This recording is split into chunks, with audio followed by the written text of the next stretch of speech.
This is a national emergency. Our work here will ensure a peace mankind has never seen. The world will remember this day.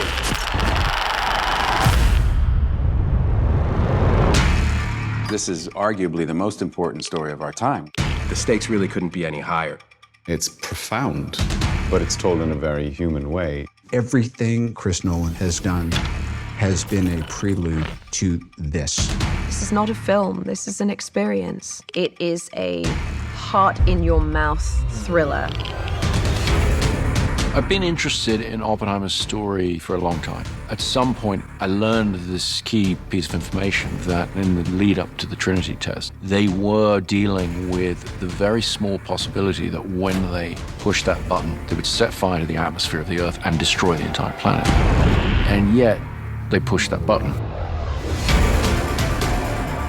I wanted to take the audience into that extraordinary moment in human history.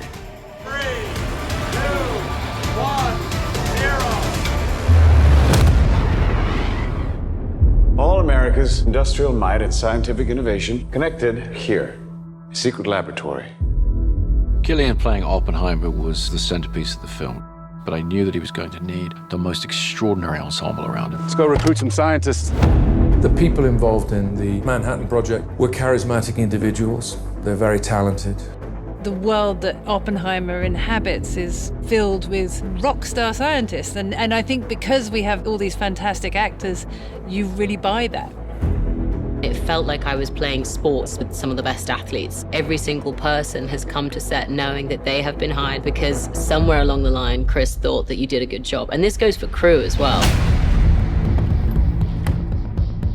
Action! My preference is to always do things in camera as much as possible. It sets a big challenge for every department to actually bring the reality of a thing there for the actors. Every crew member on this film has to adjust their work for the IMAX screen. IMAX can contain 18K resolution per frame, which is by far more than any digital camera. It gets thrown up on a gigantic screen, and the moment you watch it, it's very evident. The quality is unprecedented. This is a story of America in the 20th century, so I think it can be painted on that big of a canvas, and what better way to do that but with IMAX cameras. Why would we go to the middle of nowhere for who knows how long? I always try to use real locations as much as possible. With location shooting or sets, the more things can just be real, the better they're going to feel to the audience. There's almost no studio work on this film. Everything is location. The sets were built in such a way that they felt incredibly authentic.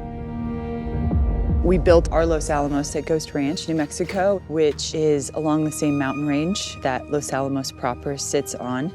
This was very important, and I based all of this on research. We built all of these buildings 360.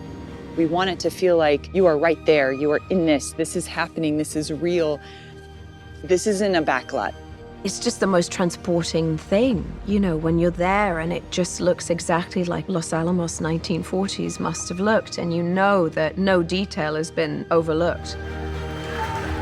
You know, we also shot in a huge amount of the real locations. We shot in Oppenheimer's house, in Los Alamos. We shot in Princeton. Walking through Princeton, it's really very funny because people, you know, they're walking around and they go,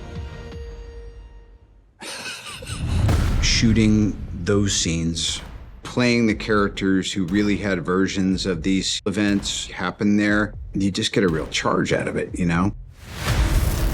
This is a matter of life and death. But I can perform this miracle. When you do Chris's movies, things that when you read a script you normally would think would be visual effects, you know that you're going to be doing this stuff practically.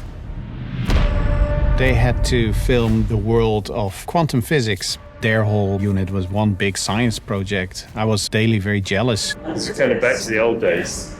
We did a lot of experimentation. We came up with some very interesting analog methods of how to approach this, all of which was leading to the Trinity test, which had to feel nightmarish and terrifying in a way that computer graphics never really is. What we were able to get into the finished film, to me, is extraordinarily beautiful, but also very frightening. Working with this whole team was such a great camaraderie, and with the commonality of we are going to get this in camera. I love Chris's dedication to that. It really speaks to Chris and the way he directs. All of the energy goes around the camera. Like, we're all here to do the same thing.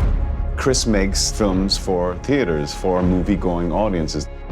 So you want to see that as it's designed to be seen. Watching this very different sort of film on that big screen, it sort of makes you gasp. You're right in their experience. This is, I think, a definitive moment in the history of modern filmmaking. Do yourself a favor and go see this on as big a screen as you can.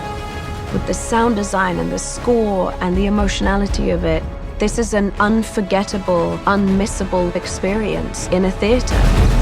You are the man who gave them the power to destroy themselves. We made Oppenheimer on the largest scale possible because the idea is to come and experience this. His story is monumental and epic and extraordinary. It really has to be seen on the big screen to be believed.